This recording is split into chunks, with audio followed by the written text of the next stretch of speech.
Alright everyone, buckle in, because what you're about to see is one of the wildest courtroom clashes in recent memory. This isn't just another celebrity trial, or another headline about a rapper facing RICO charges. No, this case spirals into a legal showdown over ethics, power, secrecy, and the very boundaries of how far a judge can go inside his own courtroom. We're talking about the high-stakes prosecution of Young Thug, one of the biggest names in modern hip-hop, facing a mountain of charges under Georgia's racketeering laws. But the real drama today isn't just the charges themselves. It's the explosive confrontation between the defense and the judge, sparked by something that should never happen in open court, an ex parte meeting that the defense says violated constitutional rights. And here's where everything starts heating up. A key witness refuses to testify. The judge, he holds the witness in contempt. The state tries to salvage the situation. And then, suddenly, behind closed doors, a private meeting takes place. No defense attorneys, no notice, no record shared. Yet the witness magically changes his mind and agrees to testify. That's where defense attorney Brian Steele steps in. And he doesn't just step in, he comes in swinging. He confronts the judge directly, raising the alarm on what he says is a serious constitutional violation. That alone would be enough to create tension. But what comes next? You're about to watch a judge demand that Steele reveal where he got this confidential information, and when Steele refuses, the confrontation explodes into a full-blown standoff. The judge threatens contempt. Steele stands his ground. Rights, ethics, and judicial power collide right in front of everyone. And here's the question you'll want to keep in mind as you watch. Is this the defense holding the justice system accountable? Or is this a judge protecting the integrity of his chambers? Because depending on how you see it, this moment is either a defense attorney fighting to preserve fairness, or a courtroom spiraling into chaos. Either way, this is one of the most intense exchanges you'll ever see in a RICO trial, and we're about to break it all down. Pursuant to the 6th and 14th Amendments of the United States Constitution, the corresponding sections of the Georgia Constitution, I'm required to make a full and complete statement to the court. For the record, and if God forbid this goes up on appeal for the appellate courts or another tribunal, commission, or administrative body, I was told, based upon information and belief, that when we arrived at 8:30, 9 o'clock today, we did not come into your courtroom until almost 11:30. And what I found out just recently, this is not waived, is that supposedly in chambers, this honorable court reporter at times, honorable court at times, district attorney or district attorneys from the DA's office, as well as investigators, sheriff deputies, Mr. Copeland and his counsel met together. None of the defense team, to my knowledge, was aware that this was going on. It was told, based upon information belief, that it was told to the district attorneys that Mr. Copeland intended to plead the Fifth Amendment. Then I was told, based upon information belief, that Adrian Love, the lawyer for Mr. Copeland, and this court were together, and Ms. Love made representations that John Melnick supposedly spoke with some attorneys for the accused and wrote an email to Ms. Love, to Adrian Love, stating that Mr. Melnick does not represent the witness, and that Mr. Melnick wrote an email saying F you, and then somehow that email was CC'd to me. That never... Mr. Steele, can I interrupt you just a second? I'm kind of disturbed because that's ex parte. All that was an ex parte conversation. How did you find out about any of that? Well, I'm disturbed too. And the reason I'm asking you a question. How did you find out about it? I'm going to ask you the question. Okay. Scuttle, if you look at SCUDDER versus State, which is 298 Georgia, 438, it's Division 2, 782 Southeast 2D 638, 2016. Our highest court says when a court meets, because Mr. Copeland comes in, meets with the court supposedly made statements, which I assume is somewhat accurate based upon what you just said. We're entitled, Mr. Williams and every other person wrongly charged here is entitled under the Georgia Constitution to be present. That's a critical stage. It's just like when you meet with me and you and Mr. Adams meet with me and others have met with me. it's those are ex parte for a lot of different other reasons, but I will certainly note that for purposes of the record. Well, I'm going forward. What I was told was that Mr. Copeland said. And you haven't answered my question yet. I'm not going to answer that question. You're not? No, I will not answer that question. Why will you not answer that question? Because I want to make sure that what I say is accurate, and I'm not trying to. No. I'm asking you, how did you get this information? I'm not telling the court. What I'm saying is based upon information. Okay, well, listen, if you don't tell me how you got this information, then you and I are going to have some problems. We can have I have problems right now. Okay, I know. Look, I don't want to know about your problems. Okay, at this point in time, all I'm asking you at this point in time is, how did you come upon this information? Look, if the case gets reviewed, the record's going to be available for our appellate court and for whatever reason. But it's disturbing that how somehow you have surreptitiously gotten information in regards to the court's private ex parte conversation with a party. I mean, a witness who was sworn in Friday. The court's telling. This is what I was told. If this is not true, not true. This court handed Mr. Copeland. Tell me how you got the information. Listen, whatever you want to do. Tell me how you got the information, then we can go ahead and go forward. I'm not going to say that. What I'm going to say is this. I was told, and I hope this concerns the court. It concerns me that you have proprietary information. Why is it proprietary? Or information that you should not be having that was ex parte. Why? With a party. Why? State of Georgia. How about the witness?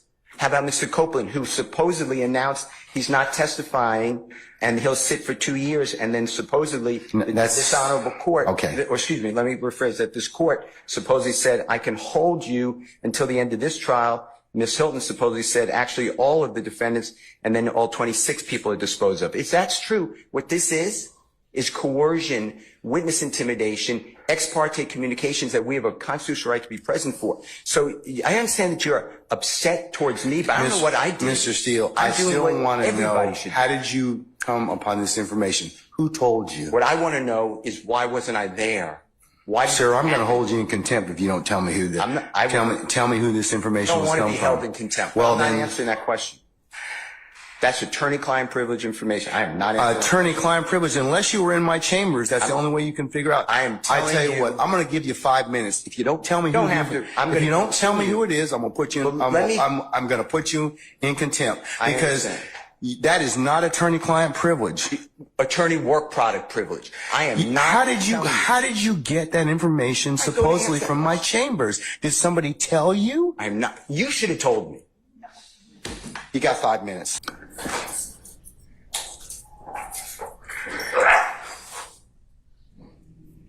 All right.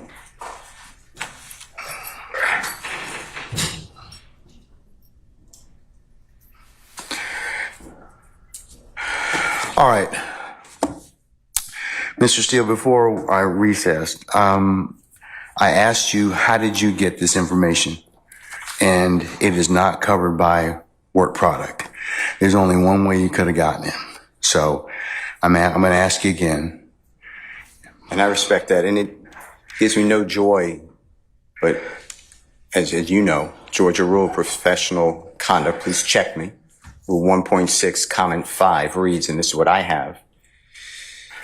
1.6. I know what the rule says, but here's the thing. Well, let me just. You need to please tell me who you got it from. I'm not asking you sum and substance of anything as of yet, okay? But I need you to tell me how you got the information. If you don't tell me how you got the information, I'm going to hold you in contempt. I understand, and I don't want to be held in contempt. And I don't want to hold you in contempt, but this is so sacrosanct to have a conversation in my chambers parroted to you and others. It is that serious. Yeah. And that's why I raise it. It is that serious that we should have been there, and it shouldn't have happened. Sir, that's a whole separate issue. And that's why ex parte conversations are recorded. Why would it be ex parte? You're acting like it's ex parte under seal. It's ex parte. It's ex parte because that's what the state asked me to do. It's just like when you asked me for an ex parte conversation. I've never asked this honorable court or any court to meet with me and a witness. Sir, you're straying off the issue. I'm not. The issue is, how did you, who How did you get this information? I understand the issue. I promise you, I understand it. But what I'm trying to ask you is, if you look at comment 5, this is how I understand the law. You cannot you can't violate something and then use privilege. Okay? I'm not violating anything. Okay, but that's why I'm saying, how did you get information? But just listen to what I'm trying to tell you. You're saying, you're threatening me with contempt. Privilege would occur. The privilege in 1.6 would occur if you were in the right place, right time to begin with. You weren't. Let me tell you. I'm just reading from it. But if I'm reading it wrong, I'm not trying to. It says 1.6 applies not merely to matters communicated in confidence by the client, but also to all information gained in the professional relationship, whatever its source. So you're asking me to break, you're ordering me, maybe, you're asking me, I'm not saying you're ordering, but to give you information, and you're saying it's not substance, but I'm telling you I can't do that under the bar rule. All right, well, I'm going to hold you in contempt. And you can think about it. 5 o'clock today, we'll see where you are at that stand on that point. Because no, that's not what I understand the rule to be. I've not asked you sum and substance of what was said. I asked you how you got it. I can't do that. Yes, you can, because I have an idea how you got it. Well, your idea. I have an idea how you got it, but that's improper, sir. Your idea may be wrong, and you're asking me to listen. I told you the first time. And I'm not going to breach that confidence. I don't want to hold you in contempt, but this is that serious. Judge, you cannot ease. What you're witnessing right here is one of the most explosive turning points in this entire trial. And it all revolves around a single, razor-sharp legal question. Can a judge force a defense attorney to reveal how he learned about a secret meeting? When Brian Steele stands his ground and refuses to answer, you can feel the entire courtroom shift. This isn't just a disagreement. This is a collision between two massive forces. The judge asserting his authority to protect the integrity of his chambers, and the defense asserting its duty to protect a client's confidential information. And notice how quickly the temperature rises. Every time the judge presses him, he demands a direct answer. Every time Steele defends himself, he relies on ethical rules. He claims forbid him from speaking. This is where the legal stakes get huge for both sides. If Steele is telling the truth about the ex parte meeting, violating the defendant's right to be present at a critical stage, that could mean grounds for a mistrial, a complete reset of the case. If the judge believes someone leaked confidential information from his chambers, that's a direct threat to courtroom security and judicial authority. So now we're in a space where both men believe they're right, and both believe the other is breaking the rules. Steele thinks he must protect his client. The judge thinks Steele is hiding behind privilege to cover an improper leak. That tension is exactly why this moment is so explosive. Think about the pressure on both sides. If Steele caves and reveals his source, he risks betraying his ethical duties and damaging his credibility. If the judge backs down, he risks losing control of the courtroom and letting a violation of his chambers go, unchallenged. This is why you can almost feel the tension vibrating in the air. And honestly, moments like these are rare, where a judge and a seasoned attorney stand toe-to-toe, each refusing to give an inch. Here's a question for you. If you were Brian Steele, would you reveal the source to avoid contempt? Or would you take the hit to protect your client? Tell us what you think, because this moment divides people even in the legal community. To 5 o'clock or thereafter. But what I'm trying to tell you is, Your Honor, this is so serious to me. We need a hearing, and I'm moving for a mistrial. It is my understanding, based upon information belief, from whom? Part of it. From whom? Well, I'd like to get the substance first, and then we can Okay, talk well, then you'll be in custody until then, because because you need to tell me how you got the information. I'm not asking you what was said. You've already kind of given us some snippets of what you said. That tells me that somebody parroted that information to you. So, but you're assuming something because I told you already. Well, then, other than if you were sitting, unless you were sitting in there with a recorder, or Miss Love, or Miss Hilton, or one of the deputies gave you that information, or Miss Weaver shot you a rough copy of the transcript, there's only one other person that's left. Well, Your Honor. And if that person gave you that information, or shared that information with you, she probably violated privilege. Well, let me tell you two things. One, I don't know how that is a privileged communication. It shouldn't have been. Well, it's because she has a client she's supposed to represent. Who are you talking about? But anyways, I'm not going to have a. What I got this information. I'm not going to have any further conversation with you about this. I want to know. The question still remains. I want to know who gave you the information. I'd like to know what information happened outside our presence. That's really it. He can go into custody at this point in time. I think that the court needs to again declare a mistrial based upon. Okay, and I'm going to deny your motion. I'm going to deny your motion. I understand that you spoke with a witness outside of our presence. And whenever, yes, I had an ex parte conversation, which is appropriate. And you influenced the witness based on information belief, and I'd like to have that all on the record. All right. I mean, I don't know why that's so hard to do. If nothing happened bad, that's fine. But you're acting like, tell me who it is and don't talk about the substance. Why can't we have an issue that was outside of presence? It should not have been. Because you got some information that you shouldn't have gotten. Why? Well, that's for another day. But why? Okay, why that's for another day. In the first place, I didn't know about this stuff. That's for another day. So I raised it as soon as we found out about it. Well, I gave you the case I'm relying on. I assume you read it. If you didn't read it, you should read it. It's a material part, a critical part of the case. When a judge speaks with a witness outside the presence of the accused, the court has said it's right there in Division 2. That is a material or critical part of the case, and it's an automatic reversal. Mr. Steele. But you're acting like it's Mr. Steele, that is not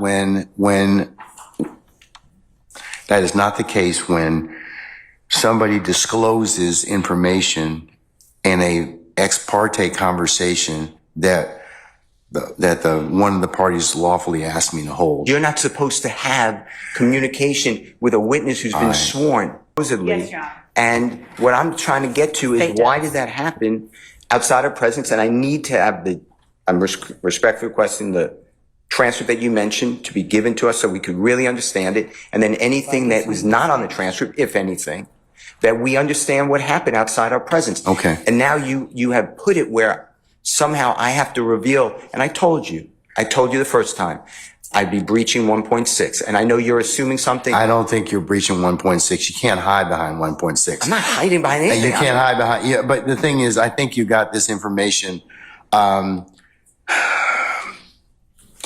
somebody disclosed it to you, and that's the only way you could have gotten it. What I got. Because unless you're sitting there, you're eavesdropping. So you can't use something ordinarily that you had no business getting to begin with, and then stand on, well, hey, we didn't give you the information, or that a party didn't give you the information. So, Your Honor, but that's the issue, isn't it? Well, why aren't we that needs to be told. But right now, we don't know Mr. Steele, why we were excluded from that. Mr. Steele, and I want that information because Mr. Williams' constitutional right on the Georgia Constitution. Just stop at this point in time, because Article 1, you've already said that. You've already said Georgia that. Constitution, and we have the right to be present. All right, Mr. And we're not waiving anything. Yes, Madam, Ms. Lowe.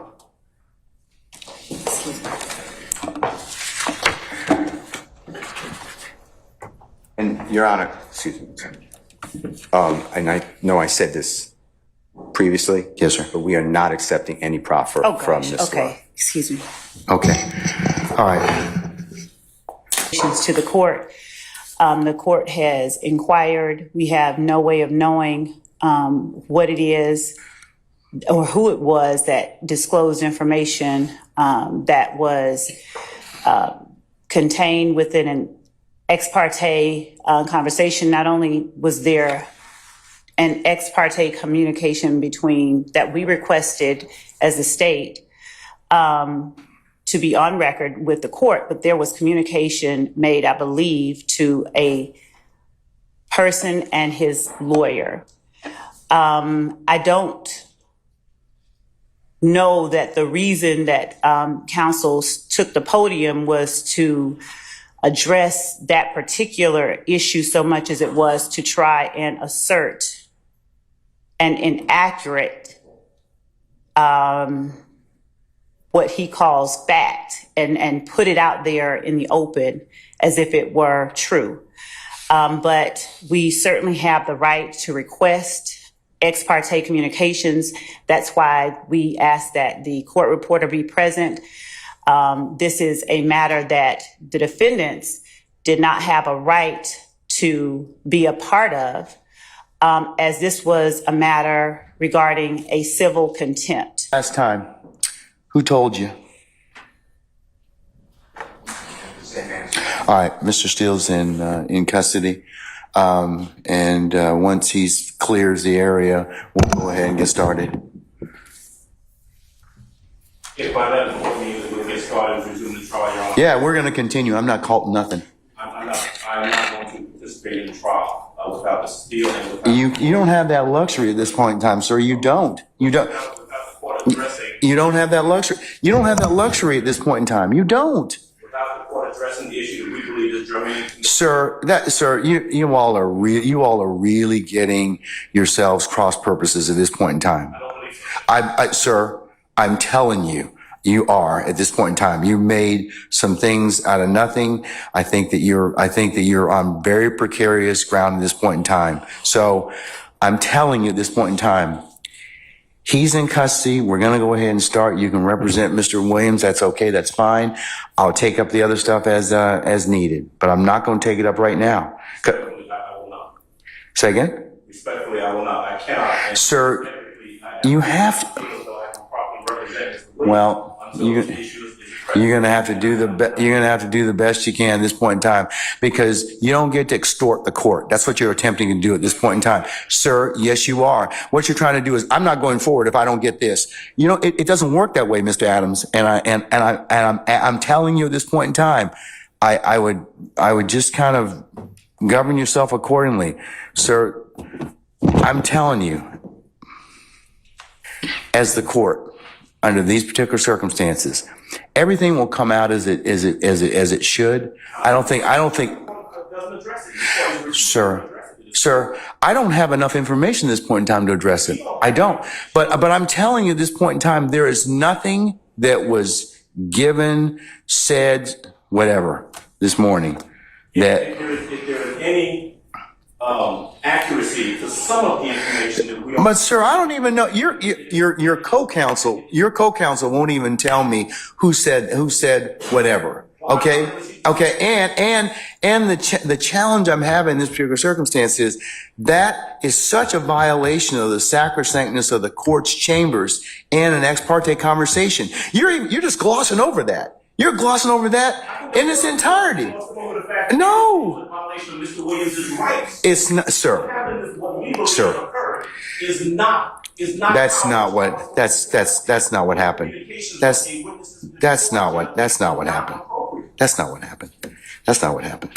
I'm just telling you, that's not what happened. Judge, respectfully, we are not obligated to simply accept that there's been no violation. We believe that there has been, and the only. Okay, well then you've made your. No, we're not doing that at this point in time. So you'll have a choice to make. All right, take Mr. Steele into custody, please. Mr. Williams does not wish to go forward without me being here. You are removing me against his will, my will. You're taking away his right to counsel. And you're conducting material parts of this trial without me present, and I can't learn about it by watching online. So for that reason, additionally, I ask for a mistrial. And I assume you deny, but I'd like you to deny our motions for mistrial. You denied the other people. I've denied your motion, but I'll certainly take that under advisement, sir. And now, as everything reaches its breaking point, pay close attention to what this moment really represents. It's not just a judge demanding answers. It's not just a defense attorney refusing to back down. This is the justice system hitting one of those rare crossroads where authority, ethics, and constitutional rights all collide at the exact same time. When the judge warns Brian Steele that contempt is on the table, that's not an empty threat. Contempt is serious. It means potential jail time, fines, and long-term consequences for any attorney who defies a court order. But Steele isn't just being stubborn. He's standing on a principle he believes in, the duty to protect confidential information that could impact his client's rights. So at this point, the question isn't simply, will Steele comply? The real question is, what happens when the pursuit of courtroom order clashes with the duty to provide a fair defense? Both sides claim they're protecting justice. Both sides believe they're doing the right thing. And that's what makes this so gripping. There's no easy answer. There's no simple villain.